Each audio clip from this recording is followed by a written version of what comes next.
Apa itu nation survival? Apa itu nation right? Apa itu nation interest? Bisakah kita membedakan ketiga hal itu tentang kebangsaan tersebut? Untuk mempertahankan hidup sebuah negara yang berdaulat utuh, maka kita setiap anak bangsa harus paham apa itu masalah kebangsaan. Kita mulai bahas dari nation interest. Apa yang dimaksud dengan nation interest? Nation interest adalah ke arah mana negara kita bergerak menuju.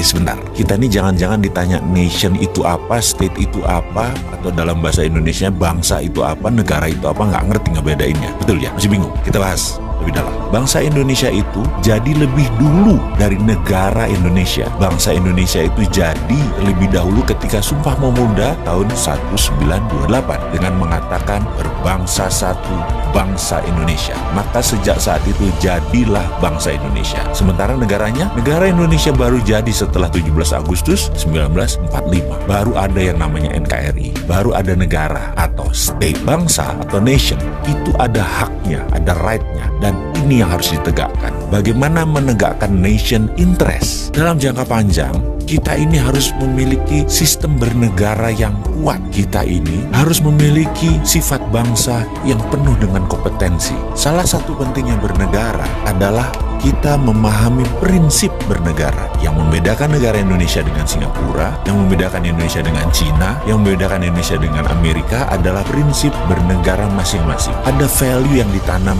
di setiap negara. Ada prinsip yang dianut di setiap negara. Misalnya Bill of Rights-nya Amerika, Liberté, Égalité, dan Fraternité-nya Perancis. Cina dengan BRI-nya, Belt Road Initiative. Indonesia dengan Five Principle atau Pancasilanya. Kita sekarang melihat negara yang sulit dikontrol karena populasinya 1,5 miliar manusia, yaitu bangsa Cina. Bagaimana bangsa Cina ini supaya mempunyai negara yang tetap utuh? Bukan main-main mengelola bangsa Cina ini. Negara Cina sangat serius mengurusi bangsa Cina. Juga demikian dengan Amerika. Ada 380 juta bangsa Amerika yang terdiri dari multiras, bukan suku loh, ras dan etnik. Ada 100 kali. Amerika adalah negara imigran. Indonesia rasnya sedikit, ada Melanesia, Polinesia, dan Melayu. Jadi suku bangsanya kita banyak. Dan yang unik adalah 89% beragama Muslim. Sehingga Indonesia bisa dikatakan dengan 267 juta jiwa, 89%-nya adalah Muslim. Indonesia adalah negara Muslim terbesar di dunia. Jadi bagaimana membuat negara kita ini utuh terus sampai akhir zaman? Saya teringat sebuah sesi dikala saya masih aktif di sebuah lembaga negara urusan pertahanan. Kami diperlihatkan, ditontonkan film dokumenter yang sangat menarik. Film ini adalah bagaimana Cina membangun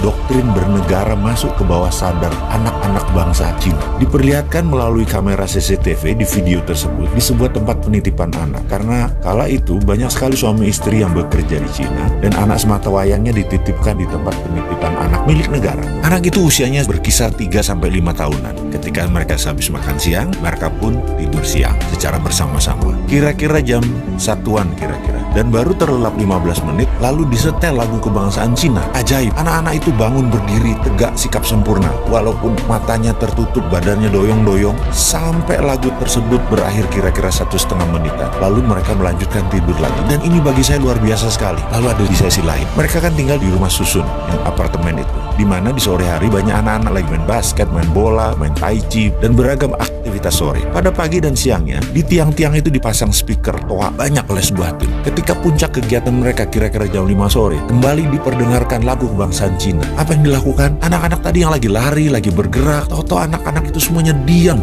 berdiri dengan sikap sempurna ketika lagu kebangsaan Cina tadi diperdengarkan. Mereka diam sampai lagu tersebut habis, selesai dinyanyikan. Dan mereka hanya diam saja di posisi masing-masing. Kalau lagi ke timur, yang ada timur, lagi barat, yang ada ke barat gitu ya. Dan ketika lagu selesai, mereka berhamburan kembali beraktivitas. Jadi apa yang kita bisa ambil dari pelajaran bernegara Cina kali ini? Ada baiknya ke depan lagu Indonesia Raya yang dinyanyikan adalah stansa 2 atau 3 stansa sekaligus. Lalu setiap anak bangsa mendengar lagu Indonesia Raya dinyanyikan, berdiri sikap sempurna, tidak goyang, tegak gagah sampai lagu itu selesai. Inilah strategi survival of the nation. Keberlangsungan kehidupan berbangsa dan bernegara adalah perjuangan jangka panjang. Membentuk karakter ini kita harus membangun dengan semangat yang gigih militan, yaitu diawali dengan sikap sempurna mendengarkan lagu Indonesia Raya.